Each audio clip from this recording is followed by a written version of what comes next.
Diariamente nós somos bombardeados na internet com muitas informações que chegam o tempo todo e também várias novidades. Quando o assunto é emagrecimento, tem uma palavrinha nova por aí que se chama Ozempic, que é um medicamento que muitos famosos estão usando, mas que gera muitas dúvidas, muitas curiosidades. Para falar sobre esse assunto, eu converso agora com o endocrinologista Ricardo Rodrigues, que vai explicar um pouco melhor para a gente como que funciona esse medicamento, o que é esse medicamento que muita gente está usando e muitas pessoas também estão comentando. Boa noite, doutor. Boa noite. Obrigado pela participação aqui no Informativo TVU. Para a gente começar, eu queria que o senhor explicasse o que é o Ozempic, o que é essa medicação? Então, o Ozempic é uma medicação, se popularizou rapidamente ali, né, mas é um medicamento já conhecido há alguns anos, foi produzido para tratar diabetes e que acabou ficando popular pela sua eficácia ou pela sua ação na perda de peso.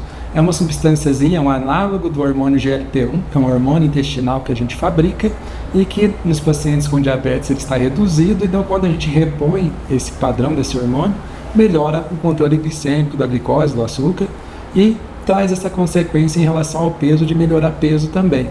Então é um análogo, né, do hormônio que é fabricado pelo próprio intestino do nosso organismo. Certo, como eu disse no início, muitos famosos estão usando, né? Isso acaba influenciando a população de ter essa curiosidade de também querer usar esse medicamento, né? Quais são as contraindicações? Quem é que pode tomar essa medicação? Então, é importante a gente conhecer as indicações, né? Primeiro, né? Não é para qualquer pessoa, qualquer perda de peso, a pessoa querer usar o remédio.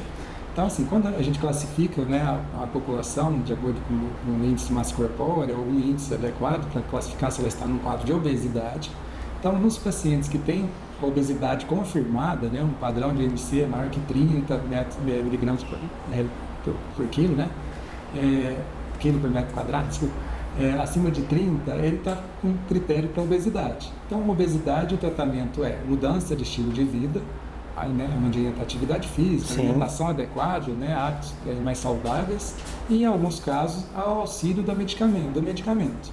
Então, nessas situações, ele está bem indicado. É uma medicação que é aprovada em bula, inclusive, para tratamento da obesidade também. Então, ele pode ser um auxiliar nesse pilar do tratamento da pessoa com obesidade. Então, esse é o primeiro passo, que é a questão da indicação. Então, quando a pessoa está com peso um pouco fora do limite ou não está satisfeita com o peso, não é um critério para se usar o remédio. Tá? Então, é para a situação onde tem obesidade confirmada e a gente sabe que a obesidade leva a maior risco de doenças cardiovasculares, hipertensão, diabetes, AVC. Então, nesses casos, está bem recomendado o uso de uma medicação para auxiliar no tratamento. Então esse é o primeiro passo, a boa indicação do remédio que vai levar ele realmente a valer a pena. E outra, as contraindicações. Então, assim, não são muitas, né, as contraindicações, pegar uma medicação que tem mostrado um perfil de segurança até bom, nos anos que tem sido estudado. Tem mais pontos positivos. Né? Ele realmente, para pacientes com diabetes, ele reduziu o risco de infarto, de problema cardíaco, ele trouxe benefícios, né? Melhorou o controle da glicose. Só que em termos de riscos, né? O mais comum, o efeito adverso mais comum é a náusea ou vômito, né, com o uso da medicação. Por isso tem que ter uma orientação correta, dose correta de se iniciar, etc. E ver quem tolera. Tem alguns pacientes que não toleram, vão ter que parar o tratamento. Mas esse é o sintoma, o efeito colateral mais comum, né, a náusea e o vômito. Para alguns pacientes pode trazer alteração do hábito intestinal, intestino preso ou diarreia, pode ser alternando, né? Mas são os mais comuns. E em casos mais raros, pode até causar pancreatite, né, que é uma inflamação do pâncreas. Mas esses são casos mais raros. Então, essas seriam e pacientes que têm doença intestinal crônica, doença inflamatória do intestino crônico, também não deveriam usar. Poderia agravar a situação desse intestino inflamado ou com alteração e causar sintomas intestinais. Então, basicamente, essas seriam as contraindicações a esse medicamento, a essa classe de medicamentos. Certo. E doutor, explica pra gente como essa medicação popularizou, né? Muita gente está comentando a eficácia dela, o emagrecimento dela é muito rápido? Como que isso acontece? Não é que é rápido, ela mostrou uma eficácia esperada para essa classe de medicamentos, algo em torno de 8 até 12% da perda de peso do indivíduo, né, que faz uso dela durante alguns meses, tá? Então, como a dose a ser usada tem que ser aumentada devagar, progressivamente, não é esperado a pessoa alcançar se ela estiver usando corretamente, grandes perdas de peso nas primeiras semanas ou meses. Então, é o longo prazo o uso. E a outra, né, questão que a gente tem que ponderar é que a gente sabe que a obesidade é uma situação crônica e com tendência a recuperar peso quando a gente suspende ou para com o que estava sendo efetivo para perder peso. Então, por exemplo, alguém que está perdendo peso porque mudou o hábito de vida, está fazendo exercício e dieta, se ele suspende essas atividades, ele tem tendência a recuperar o peso inicial. Então, isso também acontece com o uso da medicação. Boa parte dos pacientes, quando suspende a medicação, acabam voltando para o peso inicial. Então, isso a gente tem que ser avaliado, por isso a decisão médica de indicar o tratamento, se vai valer a pena, se essa questão de conseguir sustentar, né, o peso que ele alcançou depois do uso vai ser possível. A questão do tempo de uso, né?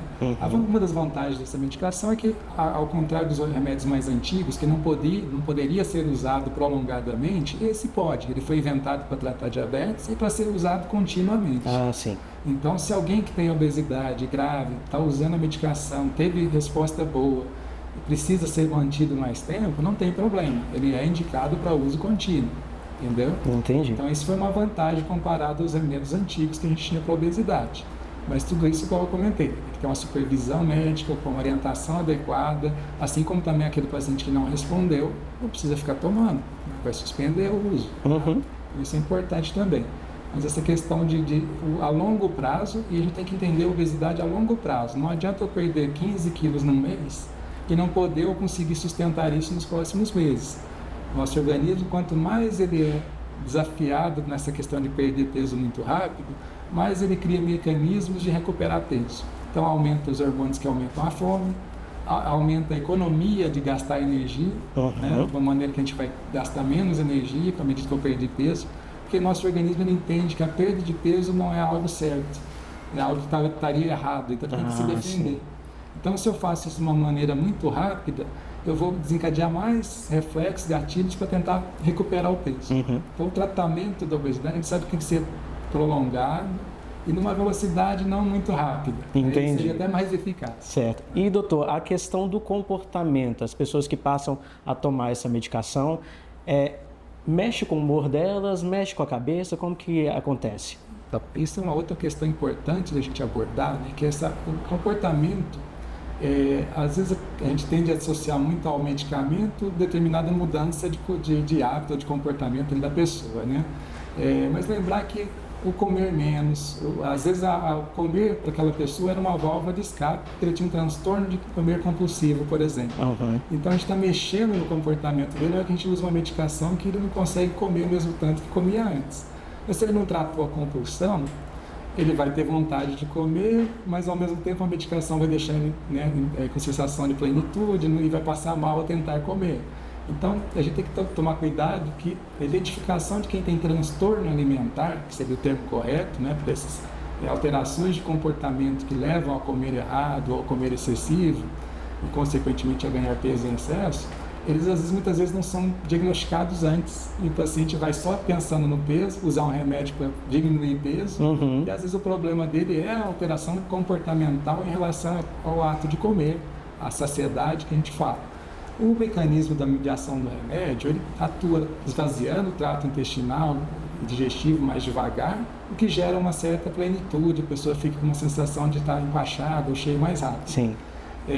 Só que ele também manda sinaizinhos, né, via própria sinalização que a gente fala, neurotransmissores, são substâncias que vão lá no nosso cérebro e falam, tô bem, tô cheio, posso parar de comer, não preciso comer mais. Já está satisfeito. Então esse mecanismo de sinalização, a droga interfere e a gente tem uma região específica no nosso cérebro, né, na região do hipotálamo, que controla isso. Então ele tem uma certa ação lá também, tá? Mas outras ações, em termos de modificar, causar depressão, causar euforia ou agitação, igual outras drogas do passado em relação à obesidade, ela não tem isso claro ainda, não há evidências de que isso aconteça, e já tem até estudos falando que talvez a ação dela traga até melhoria em relação à depressão. Certo. Está sendo estudado, por exemplo, para tratar a dependência do álcool. Olha só. Tem tido estudos mostrando benefício de diminuir a dependência do álcool com essa substância. com esse medicamento. Então, assim, tem um lado bom dessa coisa dele mudar um pouquinho o comportamento alimentar, né? Mas a gente tem uma certa tranquilidade que outras alterações graves de comportamento, ele não está relacionado a isso. Certo. E doutor, para a gente encerrar rapidinho, é sempre importante ter o acompanhamento médico nesses casos, não é verdade? Sim, acho que é fundamental, né? A orientação, a decisão, igual comentei, né? A questão do diagnóstico correto, né? A obesidade hoje em dia é considerado, né, pela Organização Mundial de Saúde uma doença, né? Tem um CID para isso, mas ela tem causas diferentes, né? Então são multifatores, múltiplas causas, e a identificação correta faz com que a gente escolha o melhor tratamento para o indivíduo. Ok. Doutor Ricardo, muito obrigado pela participação e também pelas informações aqui no Informativo TVU.